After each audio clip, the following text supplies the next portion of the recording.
Hi viewers, আসসালামু আলাইকুম। সবাই কেমন আছেন? আশা করি সবাই ভালো আছেন। আমি এখন আছি খুলনা ব্রিজে। এটি নবাবগঞ্জ, ঢাকা জেলায় অবস্থিত। আজ আপনারা দেখতে পাচ্ছেন উপচে ভরা ভিড়, প্রচুর পরিমাণে ভিড়। আমি ভিডিওটা করেছি সন্ধ্যার আগ মুহূর্তে, তো বেশি ক্লিয়ার হচ্ছে না মনে হয়। তো যতটুকু পেরেছি ভিডিও করেছি আপনাদের দেখানোর জন্য। সন্ধ্যার আগ মুহূর্তে আর সন্ধ্যার পর মুহূর্তে মিলাই এই ভিডিওগুলো করা হয়েছে। খুলনা ব্রিজ,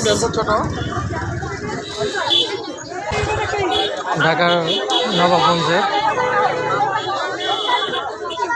এখানে মেলার মতো বসেছে, বিশাল বড় জায়গা, অনেক সুন্দর জায়গা, আমার অনেক পছন্দ হয়েছে। হয়তো বা আপনারা আসলে আপনাদেরও অনেক পছন্দ হইতে পারে। তো আলহামদুলিল্লাহ, ভালোই লাগলো আমাদের দেখে। তো দেখতে থাকুন, শেষ পর্যন্ত দেখতে থাকুন। ভালো থাকবেন সবাই। আসসালামু আলাইকুম।